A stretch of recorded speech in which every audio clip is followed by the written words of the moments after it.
Hello everybody. Today we're going to graph reciprocal trig functions. If you can graph sine and cosine, you can do these. Just that easy. We're going to start with cosecant. So we have y equals the cosecant of x. Now we're not really going to graph cosecant. We're going to graph the sine, and then we're going to think about what is the reciprocal of these numbers that we graph.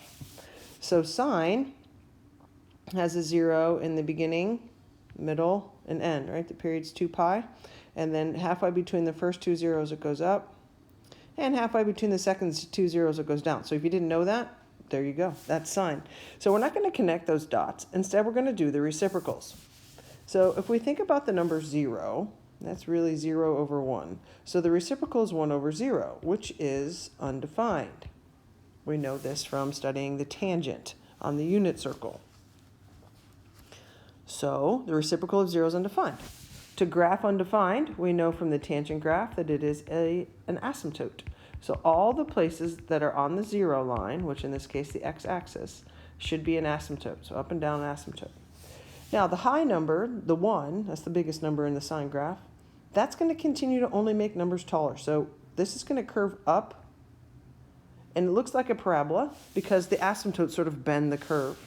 And then the down number makes it go down even more. So up stays up and down stays down. And that's as easy as it is. So for secant, this is secant like this. We will graph the cosine. So if you don't know how to graph cosine, here we go. We're going to go through it. Cosine starts at its maximum, which is 1. At 2 pi, which is the end, it ends at the maximum. At pi, halfway, it's down at the minimum. And then between the high and the low, it has to go through 0, right? Smack in the middle. So again, now we know what's happening. Now we want the secant and the cosecant to look different. So let's try to make that happen. So we're going to have asymptotes where the zeros are. And then the down number continues to go down. And the high numbers continue to go up. So we're going to have two halves and a whole here. And that's all right to have half curves. Don't be tempted to draw the other half in. This makes it look different than cosecant, and we like that. Now for cotangent, we're not going to graph the tangent because that is messy. For this one, you need to know that it starts at 0. And by start, I mean that's its first asymptote. You know the pattern goes asymptote, 0, asymptote, 0, just like tangent. So this one starts at 0. Oh, this is, sorry, y equals cotangent x. So it starts at asymptote. And then, of course, because we're counting by not our normal amount, pi over 2, that's a 0. And then asymptote at pi. 2 more spaces, asymptote, and then, or 0 rather, and there's an asymptote at 2 pi. Now, tangent starts up high on the right, so cotangent will be the other way. We don't have any tricks for that. Now, I can tell you this, because the cotangent has an O in it, that's what helps me to know it starts at 0.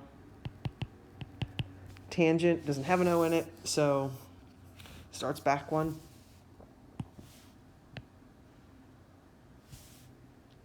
All right, let's do some of these graphs. So because there are no amplitudes on any of these, because they all have arrows on them, so no amplitude, so you won't be asked about the amplitude. I'm not saying you won't be just because they get all mixed together, but you might be asked the amplitude, but on here I try to make sure it wasn't on there. So we're just asked for the period. The cosecant is 2 pi over b. b, of course, is still the number in front of x, so this is just 2 pi. So we graph the cosecant just like we graph the sine. 1, 2, 3, 4, put the period there. And then, of course, write down what the half measurement is. Now, 1.5. I'm going to graph this to scale. So sine, again, we know we're going to graph sine. Sine has a 0 beginning, middle, end. Sine goes up to 1.5, and then it goes down to negative 1.5. Do not draw it. I mean, you can if you want to, because it's not going to interfere. But wherever the zeros are, that's an asymptote. And then the up makes it go high, and the down keeps it low. I don't know why I set this up this way. We have a little bit of issue of space over here for 2 and 3. We'll make it work. So secant, we don't really graph secant. Remember, we graph cosine. Period is 2 pi over b. So we have 2 pi over 1. We know we're going to flip this over, times 3/4. So this looks like it's 3 pi over 2. Also, we have a reflection, which no place to really make note of that. That's not really a question. It's just something you graph. So unfortunately, you don't pay attention, your graph is not going to be good. So 1, 2, 3, 4, 3 pi over 2. Now half of that, if you think about multiplying by 1/2, you would get 3 pi over 4. Now while there is no amplitude, of course, for secant, we know we have to go up and down one to graph the cosine. So cosine is supposed to start high, but we're reflecting it. So it starts low, ends low, halfway is high, and then we have the zeros here and here, right in the middle.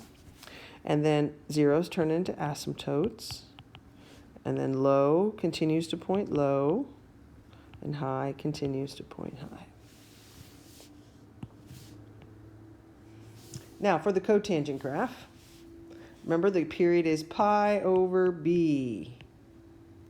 So our period will just be pi over 2. We don't care about the 3. It's not doing anything. We don't need it. We don't even need to make reference of it.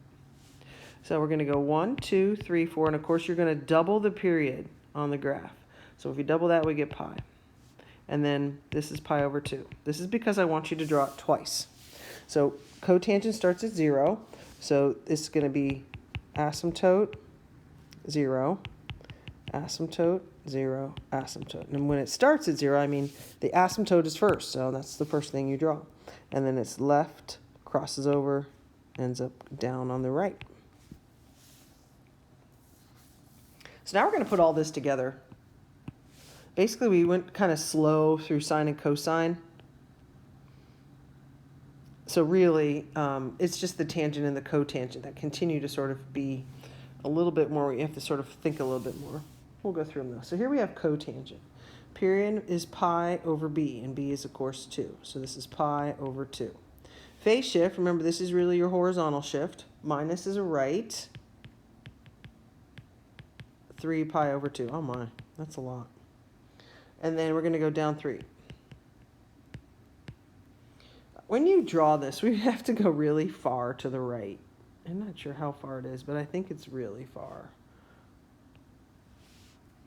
So you do have to do, we need to see this -3. We need to see this because that's where you're going to put your zeros.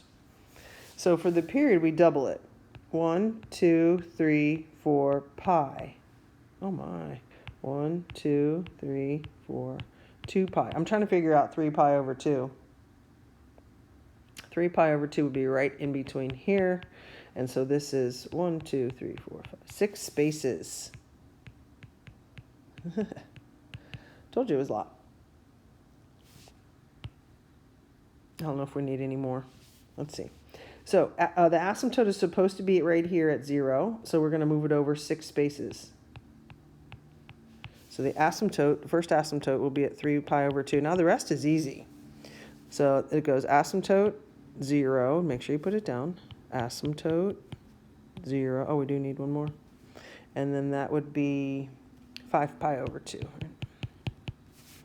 And then another 0. Another asymptote, rather. Let me draw this in.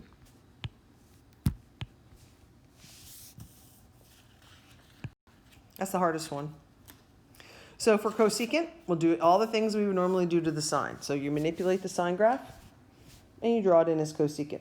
So the period is 2 pi over b, which is just 2 pi. Phase shift is right pi over 4. That's not going to be very far at all. And then we have, of course, down 2. Now we do have an amplitude, but again, you're not asked about it. We have to graph it though. Down 2, 1, 2. I probably need a -3 in there. 1, 2, 3, 4, 2 pi. Halfway is 1 pi. So this is pi over 2. So right pi over 4, that's half a space.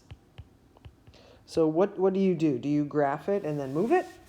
Or are you going to graph it and move it at the same time? I'm going to graph it and then I'm going to move it.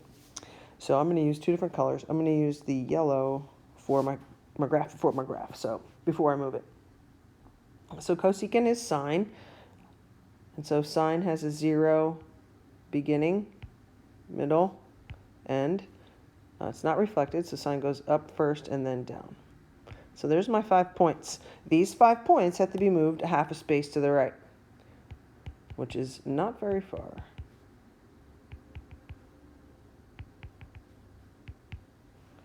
So now we can draw this in. The zeros become asymptotes. Down goes down, up goes up. It does not touch the y-axis, so there should be a tiny space between the y-axis and your first asymptote.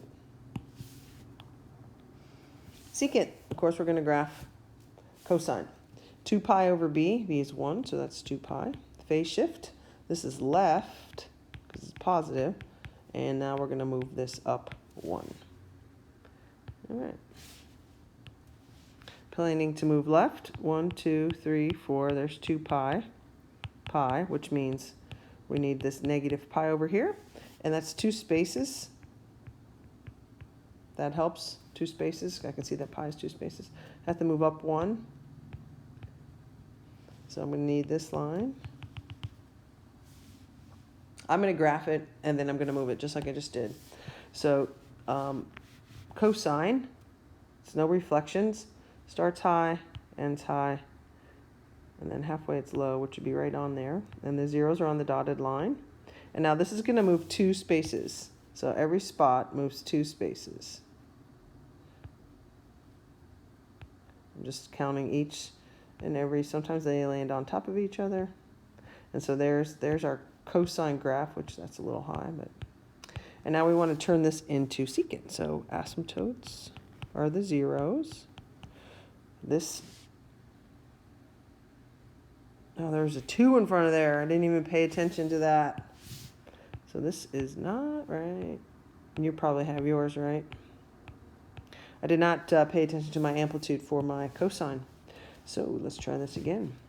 We're going to need to know where 3 is, and we're going to need to know where negative 1 is. So cosine, here we go. Cosine starts high, ends high, halfway it's low, and then here are the zeros. And then we move it. So let's try this again. So we're going to move this. It's just, I just didn't have my high high enough and my low low enough. So this will be here. Still a 0. That asymptote can stay. Of course, this asymptote can stay. This is really down here, not at 0, 0, and this one's up here.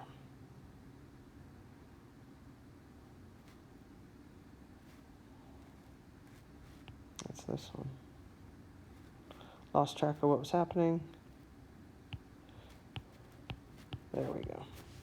So now I switched it so that we could see it a little bit better. So now we have the yellow graph is the correct graph. So this should have been down 1. I had it at 0, 0. And then these are up at 3 and they continue to go up. I had the right graph. I just didn't have my low enough. So it's basically the same thing as I had. So now the yellow graph is the secant graph. So try the graphs in your assignment. And we have a test coming up. And the test goes all the way up to these things. So all the things we've done so far with trig, including these graphs.